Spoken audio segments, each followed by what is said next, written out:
And so we had a couple of formulas that we used. We knew that force is equal to mass times acceleration. And we talked about work being force times displacement. So we've got mass, acceleration, we have F, which is our force, and D, which is displacement.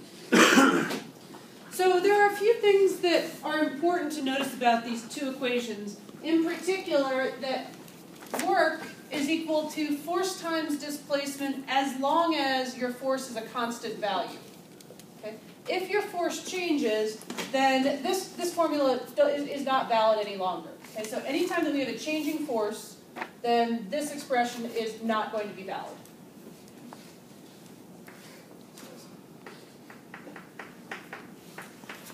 Only valid for a constant force.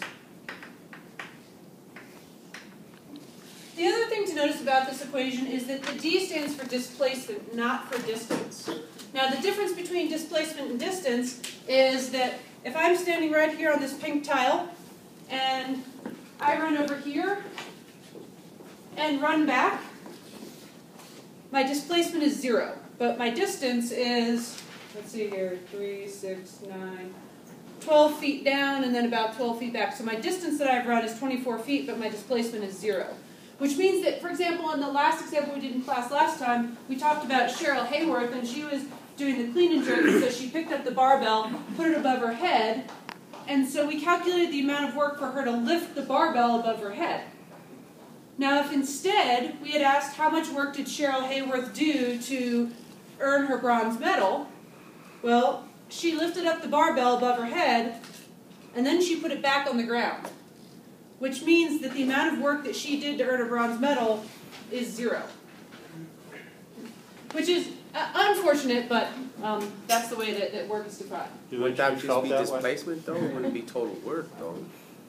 So what happens is that she is fighting against the gravity to lift it up, but then she's going with gravity to bring it back down. And so the net work that she does is 0. Very unfortunate. So she did expend energy, though. She certainly used energy to lift the bar up. However, in a closed system, she would have gained that energy back as she brought the barbell down. So, You think she did? What's that? You think she did? Probably not so much. Yeah. But in a closed system, that's what would have happened. Yeah. Okay, other questions or comments about our work discussion? Okay, so then what I talked about last time at the end of class was that, well, if force is not constant, then how can we talk about work? And the way that we discussed it is we said, well, we're going to interpret work as area under a curve. So when we had a constant force,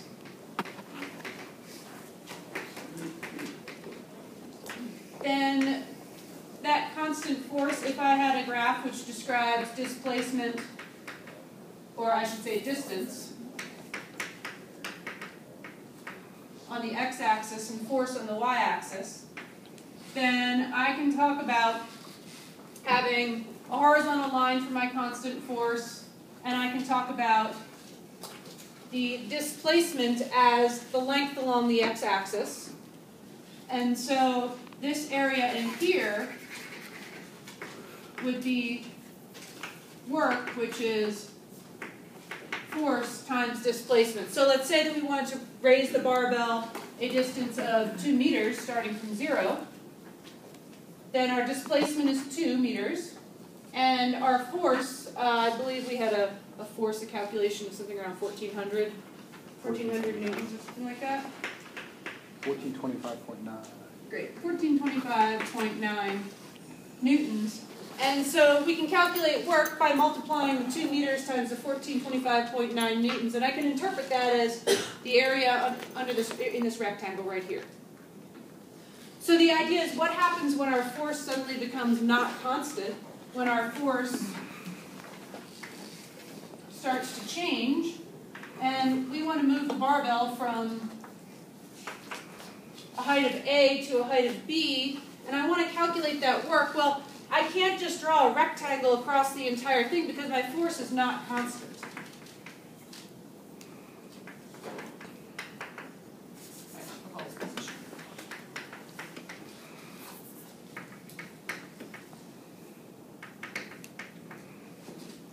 And so because my force is not constant, I can't just use my normal formula. So instead what I do is I say, okay, I'm going to lift the barbell a little bit and consider my force constant over that little distance. So I'm going to calculate the work to go from A to a position just a little bit farther over from A, and calculate that work. And then to go from that position to my next one, I'm going to consider my force to be constant, and I'm going to calculate the work over that region. I'm going to continue doing this until I can sum up all of these work rectangles and come up with a total work to move the object from point A to point B. And so in this case, I need an integral. Okay, so that's where we left off last time. And today I want to talk about some specific examples of where this happens. And our first example is something called Hooke's law.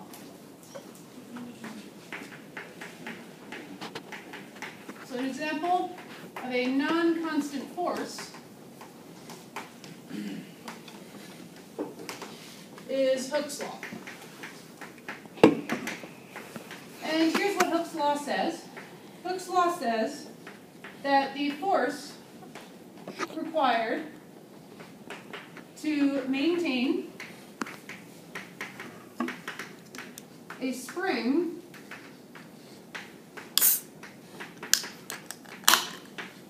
stretched x units beyond its natural length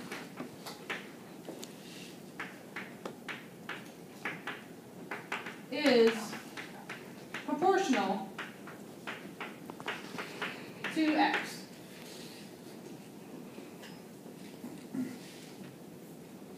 So if you have a spring at its natural length, the force required to hold that spring and not be stretching at all, the force is 0.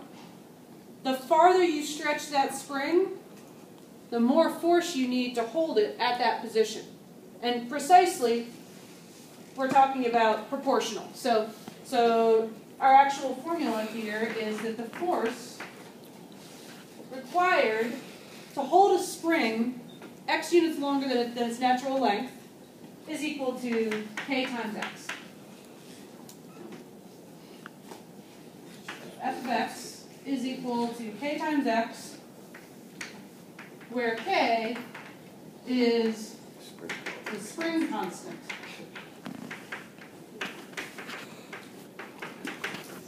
And just as a comment, k is always positive.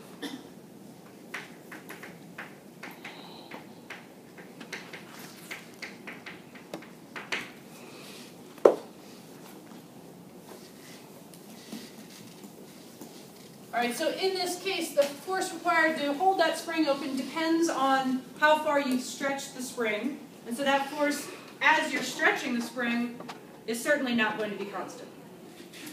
Okay, so let's look at an example. The spring has a natural length of 20 centimeters. If 25 Newton, or if a 25 Newton force is required to keep the spring stretched to a length of 30 centimeters,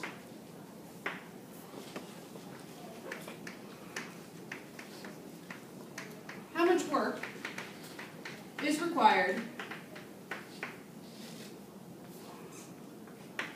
to stretch the spring from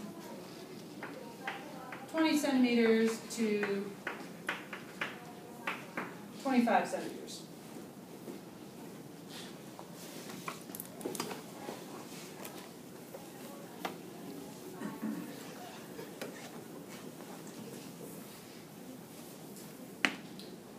Okay, so there's a lot of information up on the board up here.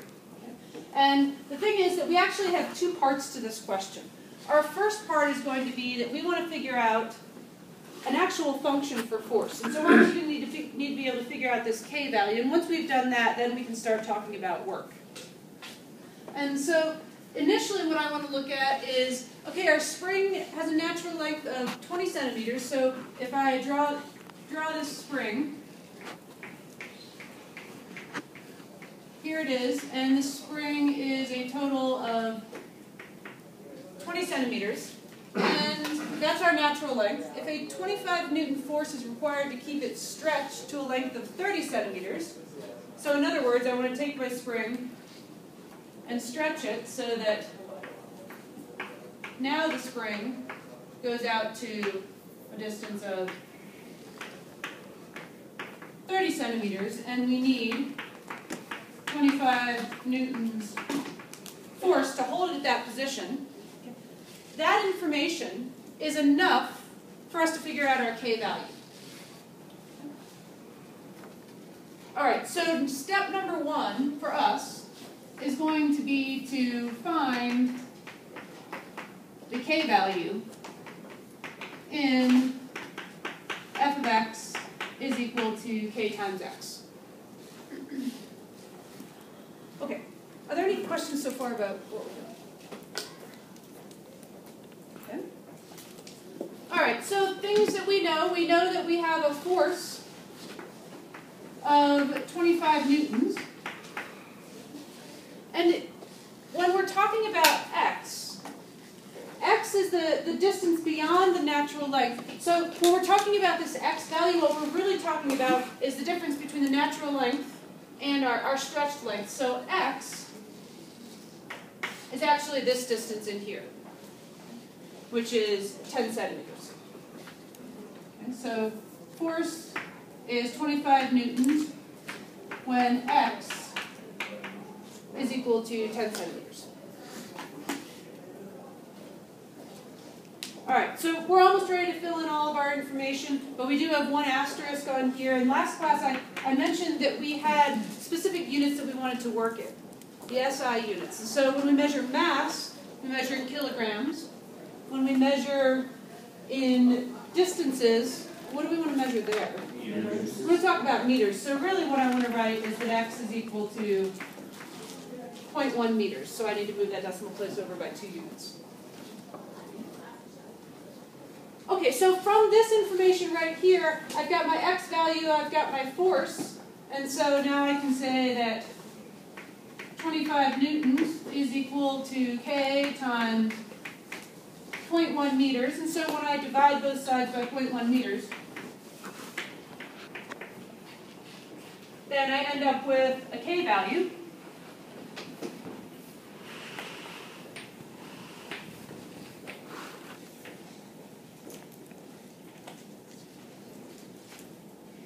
And so my k value is 250 newtons per meter. All right, so that immediately gives us a force function. So our force function, f of x, is equal to 250x.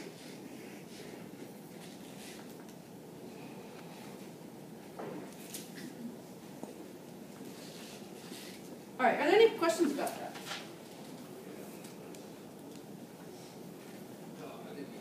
Okay, so what we've just done is for this specific spring where we've been given information about that spring, we've been able to come up with a force function. How is it 250 times x? I thought x was our 0.1. So what this is saying is that this is our force at a specific x value. Okay, so that's just the x in the equation? So the 0.1 meters is the x for this specific force, and by having that these two pieces of information, I can solve for k, and then that k is true for any x value. And so once I have one experiment down here, That's enough to give me this k value, and now I've got my force function for any x value. Okay, other questions? Okay, so looking at this, if I look at this force function here, what this is saying is I can go ahead and graph this. And so on my calculator, this is going to be a line through the origin with a really, really, really steep slope. And so here it is. This is f of x is equal to 250x. And so what we're being asked to do, oh, and I guess I should label some of these things. This is our x value down here, and our height is force. All right, so the real question is, how much work is required to stretch this spring from 20 to 25 centimeters? So 20 centimeters, this is our natural length.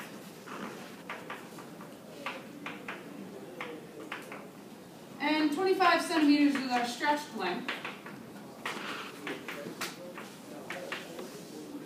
And so what I want to interpret this as is to calculate the work done to stretch the spring from 20 centimeters to 25 centimeters.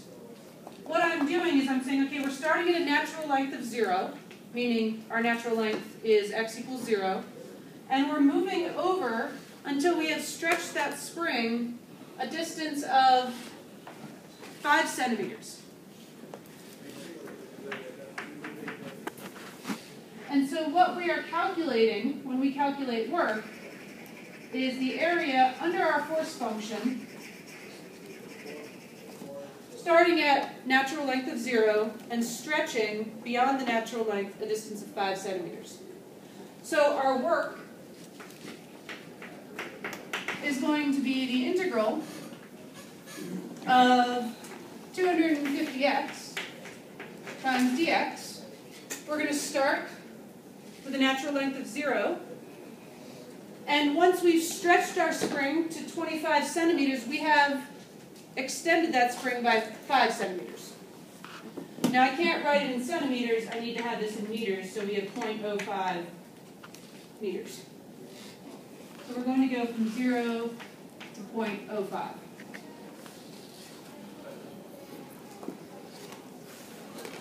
Okay, are there any questions about writing down our work over here? All right, so let's go ahead and calculate the work to be done. And so we have 250x. So when I take my antiderivative, I end up with 125x squared evaluated between 0 and 0.05. So I'll plug in my numbers, 125 times 0.05 squared minus plugging in 0. And if you have your calculator, please pull it out and crunch this number of 125 times 0.05 squared. 0.3125. 0.3125. Do I have a second on that number? Second on that number? Third? Okay, so 0.3125. Now, let's talk about our units here. In terms of our units, the 250x, this is our force. And so the units on our force is newtons. And the dx at the end, that's our little bit of distance. And so the units on the dx are meters. And then when we add up a bunch of newton meters, we get a bunch of newton meters. And a newton meter is a joule. 0.3125 joules is our final value. Now you might compare that number. When we looked at Cheryl Hayworth last class, I think that we came up with something along the order of 2,800 joules to lift that barbell, and compare that to this number. So this spring apparently is a very, very tiny spring relative to lifting a barbell. Okay, are there any questions or comments? Yes. How do you get the square on the x? This here? Yes. So when I took my antiderivative, added 1 to the power, and divided by the new power. Other questions? So once we get our k value, Yes. can't we just kind of plug that into function given the 0.05 meters, so that our new. Oh, I see. So do f So we're of calculating force. 0.05. So what that would tell us, if we plug this 0.05 into our force function, what that's going to do is tell us the force it would be required to hold this spring in this static position of 5 centimeters longer than its normal position. But what's happening is, at each moment as you're stretching, your force has to get larger and larger as you're moving along. And so this force is the force once we have it all the way stretched out here, but when it's only halfway there, the force is only half as much to hold it at this position. And so, yeah, this only gives us, that would be like saying that we're going to approximate this diagonal with a right-hand rectangle with that value there. Other questions? Okay, so in that case, let's stop here and please take your 10-minute break. When you come back, we're going to work on pumping some water out of some tanks. A tank has the shape of an inverted square base pyramid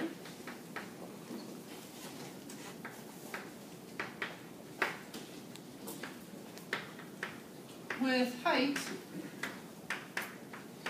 10 meters and base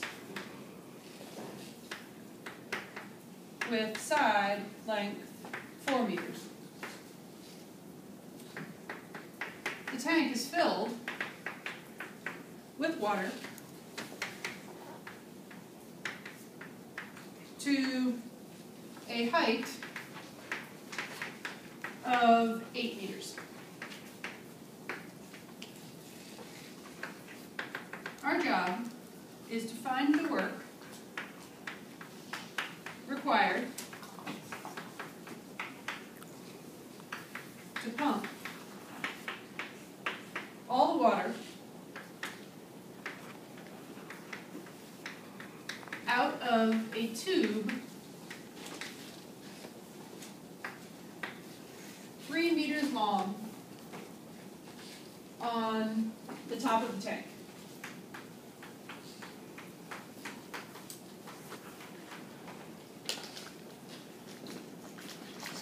Alright, so there's a lot of words in this particular example. And some extra piece of information that we want to also have for this problem are that gravity is 9.8 meters per second squared, and that the density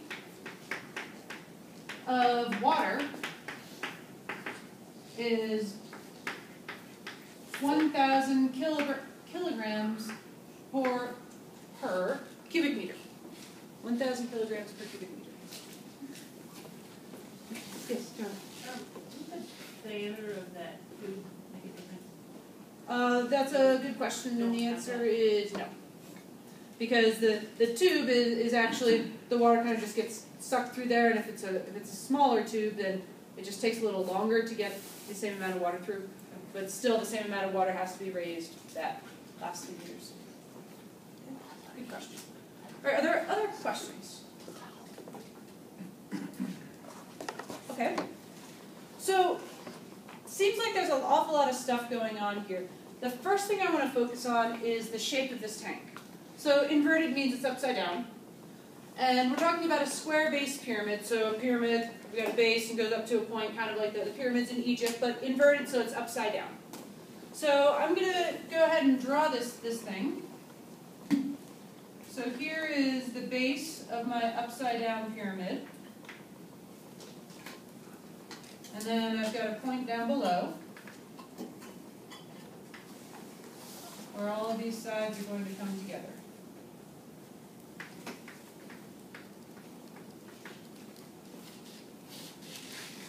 Okay, so here's my square-based pyramid. Now, I have a few labels that I can put on here. The height of this pyramid is 10 meters.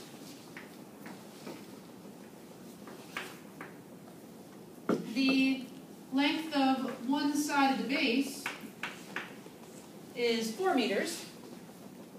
And actually, maybe I'll put that label someplace else. I'll put that over here along this side here. And then coming out of the top of this tank is a tube. So here's the tube in the middle.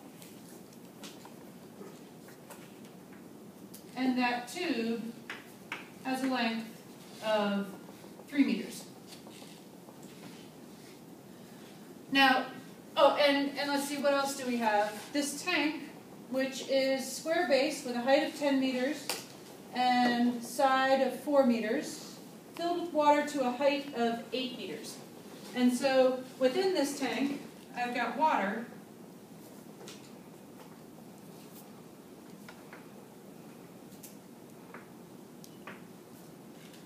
Water is filling up this tank a distance or a height of 8 meters. Jeff? So we're pumping the water out of the pool. So we're pumping the water. Because that says find the work required to pump all the water out of a tube. So it's just not the water in the tube, it's the water. So we want to pump all of the find the work required to pump all the water. And so we're taking all the water from the tank.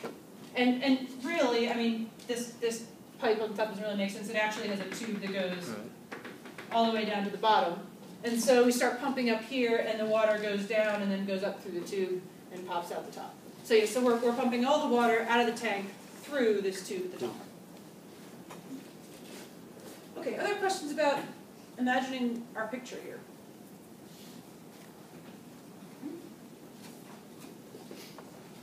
Okay, so once I have a picture like this, before I want to continue with the problem, I need to make a decision in terms of axes. And the decision that I make, there are several correct decisions that you can make, but once you make your decision on how you want to label an axis, you've got to stick with that decision for the entire problem. So if you and your neighbor choose a different way to label things, then everything in your problem will be set up very differently until you evaluate your integral and come up with a final answer. And in the end, if you go through it correctly, your final answer will be the same, but your setup will be extremely different. Okay? And so in terms of this particular problem, I am going to recommend for our first example that we choose as our axis, we choose x equal to 0 to be the top of our tank. So, x equal to 0 will be the top of the tank, not including the pipe at the top. Okay? And so in terms of that, I'm going to say here is x equal to 0, and I'm going to have positive x be downward.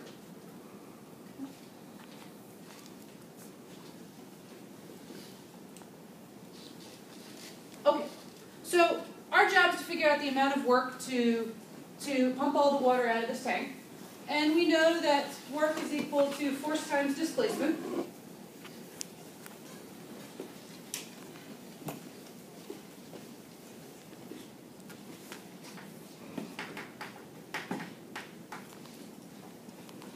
And so when I look at this tank of water, if I think about kind of the molecules of water that are up at the top, floating around on the top of the water, well, those water particles are going to first drop down to the bottom of the tank so that they can get sucked in through the pipe and then go back up to this position. Now the work to do that is exactly 0 because the particles are going from this height, dropping down, and then being sucked up to here again. So that work is 0. So in terms of the portion of water that's kind of floating on, that's on the very top of the tank here, of the water here, that water only needs to be lifted, well, at the very top, needs to be lifted the 2 meters up to the top of the tank as well as the 3 meters out. Now the problem is that there's other water that's down lower, and so if I look at this level of water right here, that water has to go to the top of the tank and then out, and that distance is even further. And not only that, but the water that's at this level here, there's less of it than there was at the water toward the top of the tank. So there are quite a variety of things that are changing in this problem. The things that the work depends on is, it depends on the force to lift the water, well, there's a lot more water at this level than there is down here, so that force will be different depending on what level we're at. And the distance that we have to move that water changes whether we're looking at a level toward the top or toward the bottom. So what we want to do is that we want to take this water and we want to break it up into slices that are parallel to the earth. So all the water in a particular slice is going to have to be raised the exact same distance. Okay? If I were to do a vertical slice, then that wouldn't make sense because the water at the bottom would have to go a different distance than the water at the top. So I want to slice my water parallel to the earth.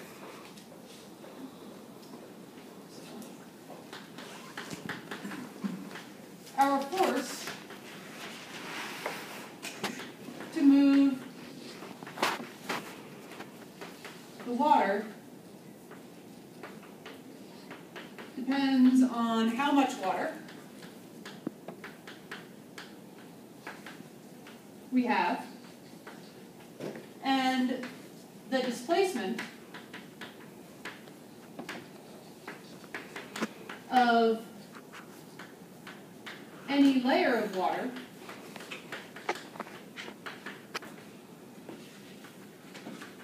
depends on where the water starts.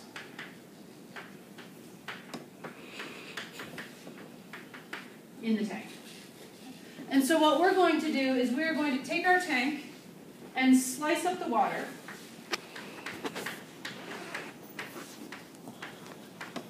parallel to earth. And so when I do that, I'm going to get a whole bunch of slices, and a typical slice is going to look something like this.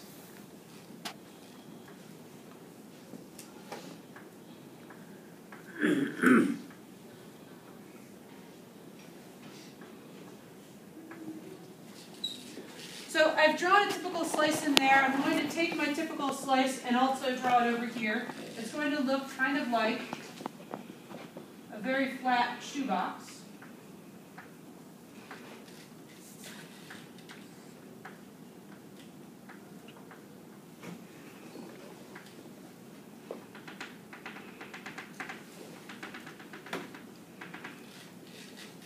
And so this is a typical slice of water.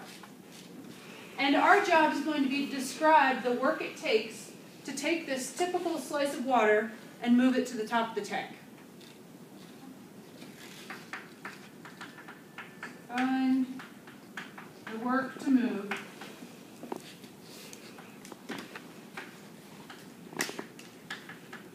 a typical slice of water to the top of the tank and then up to the pipe. And so when I think about this typical slice of water, what I notice about this typical slice of water is that because it's a layer that's parallel to the earth, the distance that has to travel is the same at any point in that slice. And so that displacement becomes constant across that slice. And the amount of water that I have in that layer, well, it's going to depend on the volume of the water, and I can find a volume for that box there much easier than I can for this entire thing. Okay, so most importantly, the displacement for this slice, for any water particle in that slice, is exactly the same. Okay, so let's work on figuring this out. Are there any questions on the thought process here? Okay, so let's take a look at this slice. And so we know that we want work is equal to force times displacement for this particular slice. And so the first thing that I'm going to do on this slice is determine the displacement. This is a typical slice, which means that this slice is located at some value on my x-axis, and I'm going to call that value x.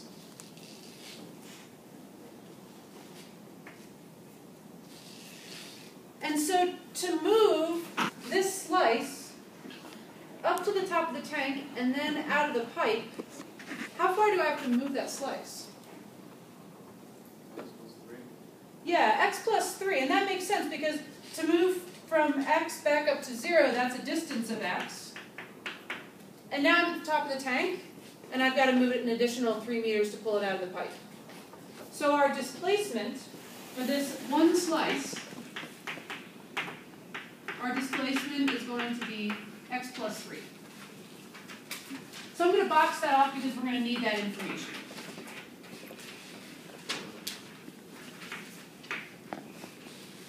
Now the force required to lift that slice to the top of the tank, well, force is equal to mass times acceleration. And we're talking about gravity here, and so our acceleration is 9.8 meters per second squared. So I need that information.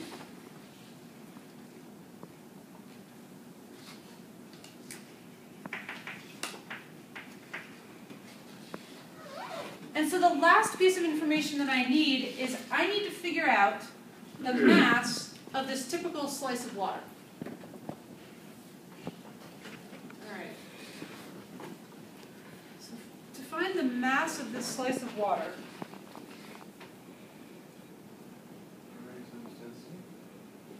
okay, so this is a good idea. So talking about density of water, our density is 1,000 kilograms per cubic meter. So when we talk about mass, mass can be talked about as, well, not area times density, but volume times density. And in terms of units, that makes sense because volume is measured in cubic meters and density is in kilograms per cubic meter, and so our cubic meters will cancel, leaving us with our mass units of kilograms. So you can talk about, just as a comment, you can talk about mass of a two-dimensional object, like a very thin plate, and then that would be area times density, where your density is kilograms per square meter. So that would be legitimate as well. But here we're talking about a three-dimensional object. Okay, so mass is equal to volume times density. And in this case, we're talking about water, and we're told that water has a density of 1,000 kilograms per cubic meter. So density is 1,000 kilograms per cubic meter, and I'll box that off. And we are left with figuring out the volume of this slice. This problem is kind of like jumping down a rabbit hole, because we want to figure out a formula for work is equal to force times displacement. And, okay, displacement, we could do that one right away, but force, oh, we had to jump down this rabbit hole. Force is mass times acceleration. Acceleration is okay, but mass, now we need to figure out the volume times the density. Okay, density is okay, but volume, now we need to look at the shape of our slice. So the volume of one slice. Okay, so let's take a look at that slice there. That slice is essentially a box. And if we want to find the volume of a box, what do we need to do? Base times height?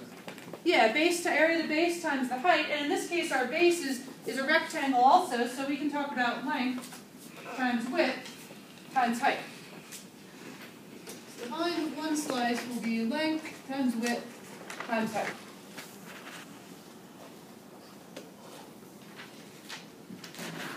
Okay. So our height, that's the little skinny thickness that's going on there. And because that height is a little bit in the x direction, remember our x-axis is the axis we've labeled here, that little bit in the x direction, our height is dx.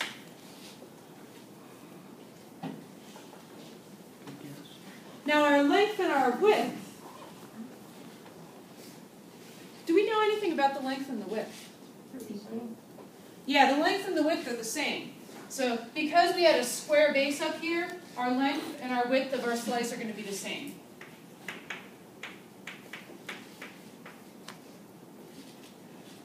Okay, so now we need to come up with an expression, because think about these slices.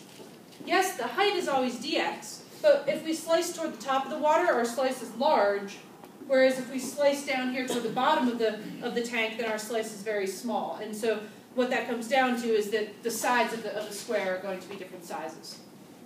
Okay, so we need to come up with an expression for, let's just say, for W. So here's what I'm going to do. If I look at this picture here, I'm going to pull off the front face of the picture. Front face of the pyramid looks like an upside down triangle. And we had our label on here as x is equal to 0. We have, this is our side view of the slice.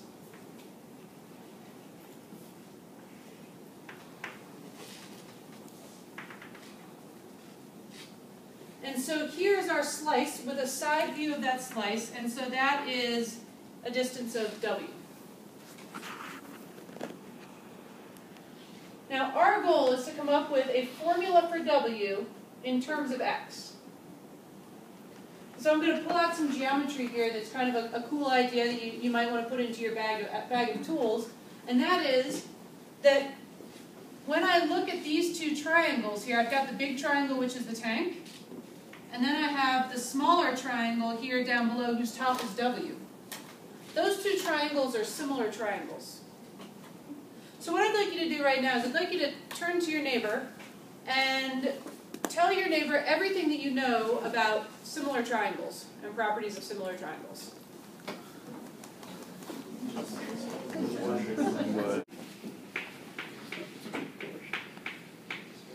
Good.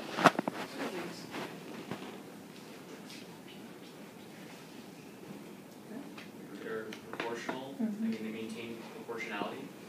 Okay, so the side lengths? Yes. Okay, so sides are proportional.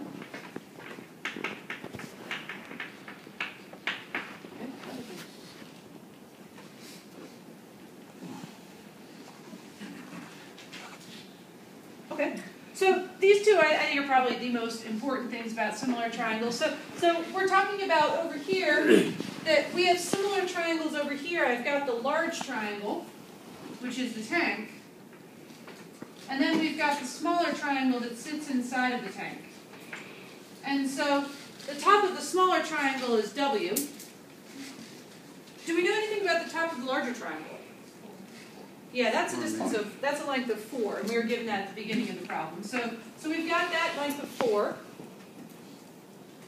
Now, not only are the sides proportional, but the heights of the triangles are proportional. So I can label my height over here. The height of my larger triangle, this guy here, is a height of 10. And on the smaller one, if I can come up with a label for that, then we can say 4 is to 10 in the same way that W is to this other side over here, okay, this other height. Okay, so let's take a look at our diagram over here. The bottom of the tank occurs at an x value of 10, because the entire height is 10 and we started at 0 at the top. So the bottom of our tank occurs at x is equal to 10. So we would like to be able to measure the distance that starts at x and ends at 10. So how would we describe this distance right here? X minus 10? So I'm going to say that it's 10 minus x, and the reason I'm going to say that is because x is the distance that goes from 0 down to x. Okay. And so we're going to subtract that part away. And so we have our total distance of 10, subtracting away the x. And if you want to think about it like we did with the rectangles, and we do top minus bottom, well, top, unfortunately in this problem, our axis is upside down, and so top is actually down lower than bottom. So this distance is going to be 10 minus x. Are there any questions on why that's 10 minus x versus x minus 10? It's just invert. If it was the other way, it'd be x minus 10. That's right, that's right. Okay, so 10 minus x. So what this tells us is that 4 is to 10 in the same way that W is to 10 minus x. And this is really great because now we have an equation that tells us about our width. And so this is our little W for width. So I can solve this equation for W.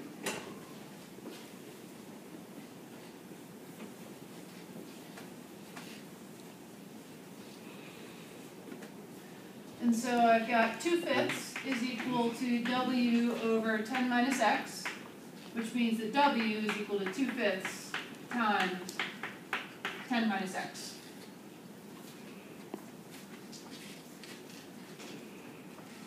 All right. I think we've come to the end of our rabbit hole. So let's build this thing back up. So we needed the volume of one slice.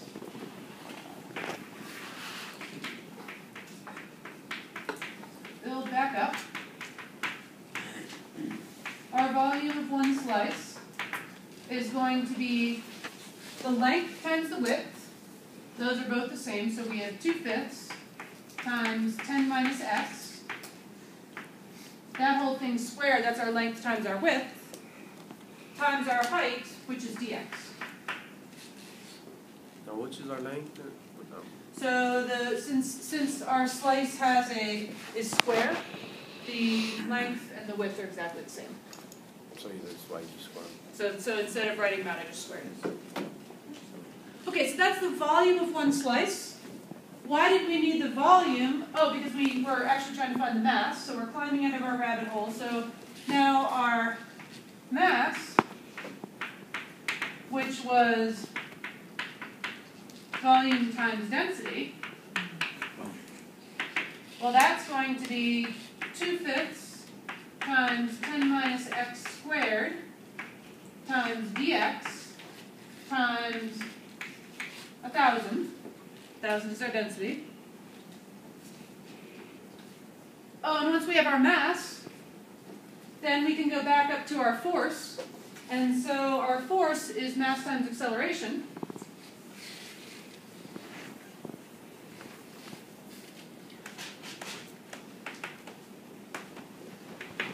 And so we have our entire mass expression. Yeah?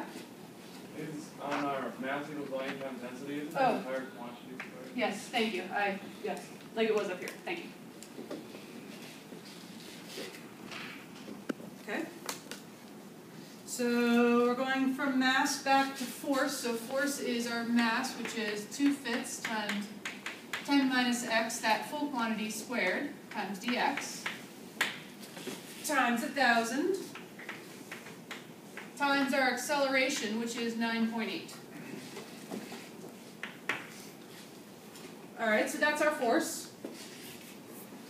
And we are now back up to our work. So our work for one slice, the work to move our typical slice out the top of our tank is going to be 2/5 times 10 minus x, that quantity squared, times dx times 1,000 times 9.8 times, so force times displacement, so all of that times x plus 3. Whew. Okay, so we just came up with an expression for the work to move our typical slice, which is located at position x, out of the top of the tank. Now, it's kind of funny that I have these things all over the place, so this is not really the order that we want to have things. dx almost always goes at the end, so I'm going to go ahead and regroup things so that I have the numbers and then the x's and then the dx's. And so we've got 2/5 squared times 1,000 times 9.8 times 10 minus x squared times x plus 3, and then I'm going to put my dx all the way at the end. And so this is my work to move one slice. Okay, are there any questions about writing that part down? We are nearly at the end. We've nearly set up our integral.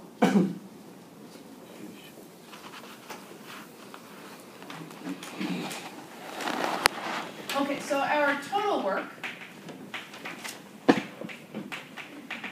going to be, well, the work for one slice, so that's 2/5 squared times 1,000 times 9.8 times 10 minus x squared times x plus 3 dx. That's the work for one slice, and we want to add up the work for all the slices. And thinking about these slices, our very first slice, in terms of the smallest x value that we're looking at, our very first slice occurs right at the top of the water here. And so what x value is that occurring at? 2. Yeah, at x equals 2, and that makes sense because our water height is 8 meters, and x equals 0 is at the top of the tank, which is at the 10-meter mark. And so we're starting at x is equal to 2, and we're going to slice, we're going to slice and lift until we hit the bottom of the tank, and that last slice down there occurs at an x value of 10. So we're going to go from 2 to 10. Alright, so we now have an integral which describes the work to pump all the water out of this tank. Are there any questions about writing down this integral? There's a lot of stuff that goes into it. Okay, so we've set this up, and our next job is now to evaluate this integral, which means that, of course, we can use our calculators to, and we can crunch some of these numbers. I'm going to wait and do that maybe toward the end, but I can pull all these numbers out in front. And so I've got 2/5 squared times 1,000 times 9.8 times the integral from 2 to 10 of 10 minus x squared times x plus 3 dx. And I'd like to evaluate this integral. What might be my first step in evaluating this integral? FOIL the 10 minus x. Yeah, FOIL these things out, expand everything out and multiply it. And so I've got all my numbers out in the front. Integral from 2 to 10 of 100 minus 20x plus x squared, all of that times x plus 3 dx.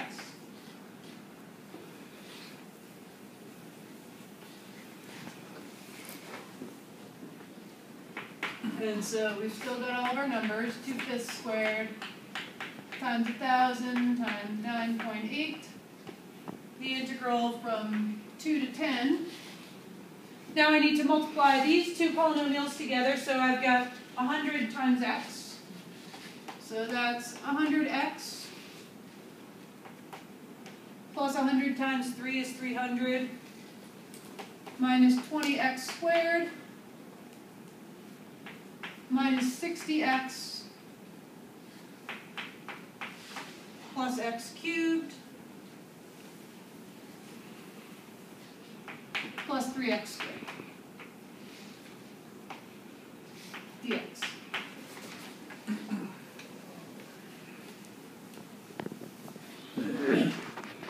Alright, so at this point life is pretty good. Now we are at a point where this integral we could evaluate at the end of Calc 1.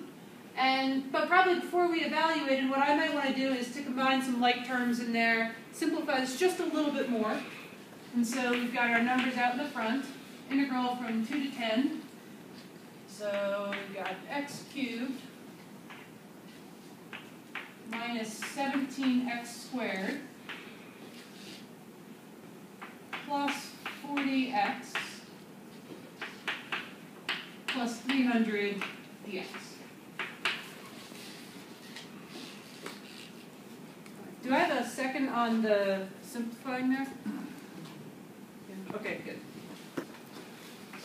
Alright, so now we've still got these numbers out in front, and then we're going to find the antiderivative. We've got x to the 4th over 4 minus 17x cubed over 3 plus 40x squared over 2, which is 20x squared, plus 300x, all evaluated between 2 and 10.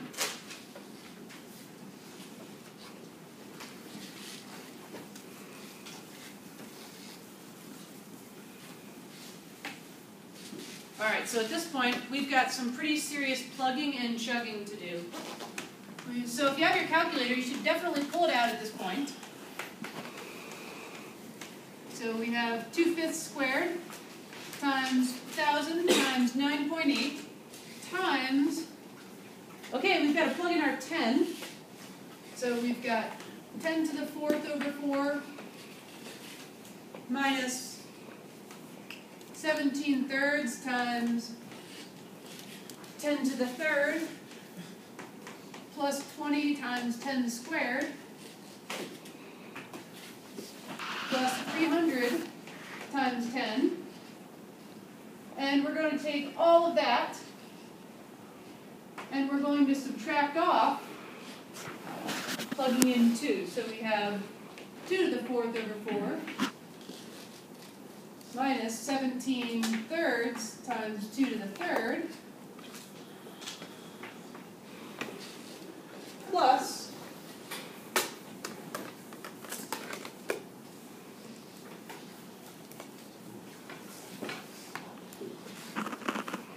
20 times 2 squared plus 300 times 2. Now, what I've written up here right now is algebraically incorrect. Because I have all of these numbers in front, and they actually need to be multiplied by everything in here. So I need to make sure that I group all the stuff that has to do with the integral inside a large set of parentheses and figure out those values first, and then multiply by my constants out in the front. Alright, so if you have your calculator, please go ahead and crunch those numbers and see what you come up with.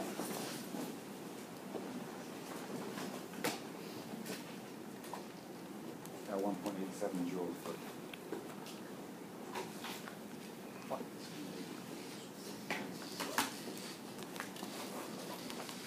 When you end up with a number, check with your neighbor and see if your numbers roughly agree. Way off.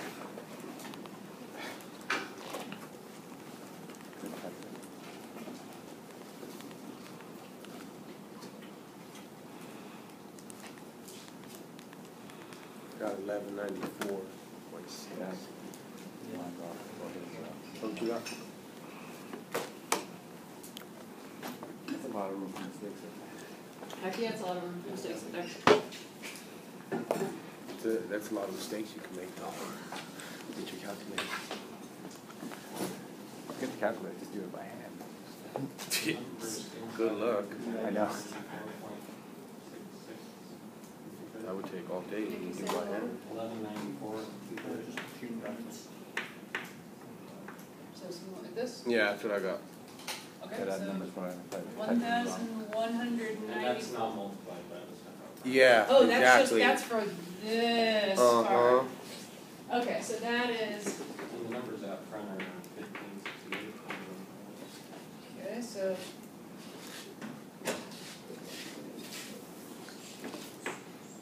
$15.68, you recommend? $15.68 times 1194.6. I got 1,873,237.229. Okay, say that one more time. I didn't get that, but I got a good number. I got 936,618. Wait, hold on, say it 187. 323? Yeah, I'm way off. Whoa, that's massive.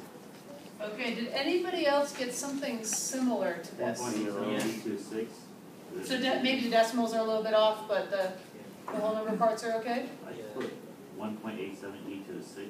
Yes, it's the same. Okay, great. So if we write this out like that, that's fine, and we can also move 1, 2, 3, 4, 5, 6. If we move the decimal place over 6 places, that's the same as 1.87 times 10 to the 6th. Okay. I see. So thinking about what we just came up with, No. we were adding up, we were calculating work. And work is force times displacement. Our force, we could, and I would encourage you to do this, we don't have it on the board anymore, but I would encourage you to chase those units through the entire problem. So for example, the x plus 3, that was a measurement in meters. The dx is a measurement in meters.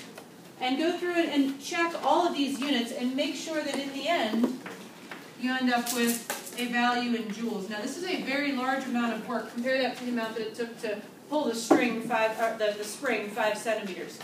Okay, so a lot more work to pump out this tank than there was to pull the spring. Are there any questions about these numbers? I'm gonna have to go home and get back on you on that one. Okay, so there's a lot to digest on these pumping problems. A lot of things go into them. And so I want to encourage you to really think hard about these before class on Monday.